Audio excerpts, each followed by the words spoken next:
నమస్తే, మనతో పాటు ఉన్నారు consultant interventional cardiologist doctor Ravikanth Atluri. నమస్తే సార్. బీపీ అనగానే చాలా మంది భయపడుతుంటారు, అదొక పెద్ద రోగం అని చెప్పేసి. నిజంగా రోగమా? అంటే బీపీ అనేది యాక్చువల్గా blood pressure is silent killer అంటాం. అంటే బీపీకి లక్షణాలు ఉండవు.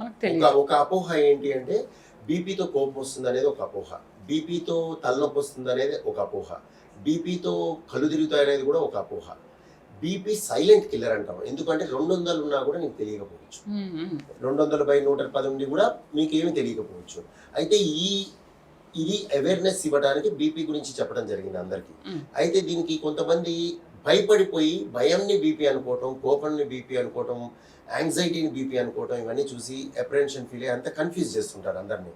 సో బీపీ అనేది ఫ్యూచర్ కోసం కంట్రోల్ చేస్తాం. ఇట్ ఈస్ సంథింగ్ లైక్ మీరు ఒక ఎగ్జామ్ ఎంట్రన్స్ కొట్టాలి అంటే ఒక 10 ఏళ్ళ తపస్సు చేసినట్టు బీపీని అదుపులో పెట్టుకున్నట్టయితే 10 ఏళ్ళు మీకు వచ్చే పెరాలసిస్ కానీ హార్ట్ అటాక్ కానీ దానివల్ల పోస్ట్ పోన్ అవుతాయి. అది ఉద్దేశం, అంతేగాని లక్షణాలు కావు. అంటే బీపీ ఇంతుందని లక్షణాలు అట్టుండదు. బీపీ సైలెంట్ కాబట్టి అది. తర్వాత మరి లక్షణాలు ఎందుకు వస్తున్నాయి? భయంతో వస్తాయి, భయపడిపోవటం వల్ల. అంటే నాకు బీపీ ఉందని అనుకొని వీళ్ళు టెన్షన్లోకి వెళ్తుంటారు. అది వేరు, అది అప్రహెన్షన్ అంటాం. Fear, apprehension, anxiety. So that is అదంతా డిఫరెంట్ సబ్జెక్ట్. కానీ వాళ్ళు కూడా పాపం సఫర్ అవుతుంటారు. వాళ్ళకు కూడా మేము సొల్యూషన్ ఇస్తాం. యాంగ్జైటీ పిల్ ఇచ్చి will try to educate them. But then చాలా మంది దాన్ని అర్థం చేసుకునే శక్తి తక్కువగా ఉంటుంది. సో ఇంకోటి ఏంటంటే బ్లడ్ ప్రెషర్కి కన్ఫ్యూజ్ అయిపోతూ ఉంటారు. 2 రోజులు చూసేసి టాబ్లెట్లు మొదలు పెట్టడం సొంతంగా కూడా చేస్తూ ఉంటారు. అలా చేయకూడదు. Blood pressure is a life time disease. ఒకసారి వచ్చింది అంటే బీపీ లైఫ్ టైం ఉన్నట్టే. సో ఉందా లేదా అని నిర్ధారణ చేయడానికి 10 రోజులు తీసుకో, నెల తీసుకో, 2 నెలలు, 3 నెలలు కూడా తీసుకోవచ్చు. కొంతమందికి 140/90 అట్లా ఉన్న వాళ్ళకైతే, బార్డర్ లైన్లో ఉన్న వాళ్ళకి మీరు ఒక 3 నెలలు 4 నెలలు కూడా తీసుకోవచ్చు ఉందా లేదా అని తెలుసుకోవడానికి. ఉంది అని తేల్చాక they have to keep taking medication lifetime and monitoring life time.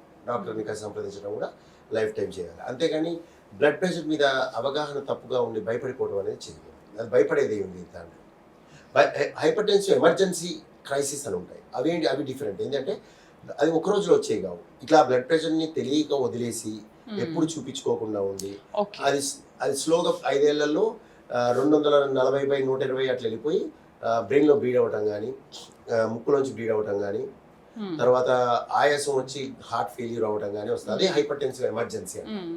So అది వేరు పూర్తిగా. ఒక్క రోజులో జరిగింది కాదు, అంటే నిన్న లేదు ఇవాళ వచ్చింది కాదు. అది అంటే కొన్ని సంవత్సరాలు గడిచాకే అలా అవుతుంది. సో జనరల్గా స్టార్ట్ అయ్యేది ఎట్లా ఉంటుంది అంటే 120/80 నుంచి స్టార్ట్ అయ్యి మెల్లగా ఒక ఇయర్ అంతా 130, 140కి వెళ్ళి, తర్వాత ఇంకో ఇయర్ 150కి వెళ్ళి, అట్లా ఇయర్ పెరుగుద్ది.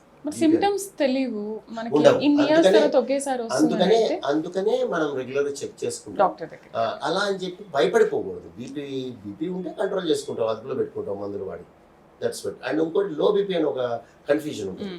లో బీపీ అనే జబ్బు లేదండి. లో బీపీ అనేది అది అరుదైన డిసీజ్, వీళ్ళన్నిటికీ వాడేస్తుంటారు. హైపోటెన్షన్ అనేది షాక్ అంటాం. ఎమర్జెన్సీస్లో ఉండాల్సిన పరిస్థితి ఉంటుంది. మనిషి తిరుగుతూ లో బీపీ అనకూడదు. లో బీపీ అనే జబ్బు లేదు. 90/70 విమెన్కి కామన్గా ఉంటుంది, థిన్ పర్సనాలిటీకి కామన్గా ఉంటుంది. దాన్ని లో బీపీ అనేసి అంటుంటారు. వీళ్ళు భయపడిపోతుంటారు, ఉప్పు తింటుంటారు, ఆ పనులు చేయకూడదు. సో ఇది ఒక wrong concept. Right sir, thank you very much.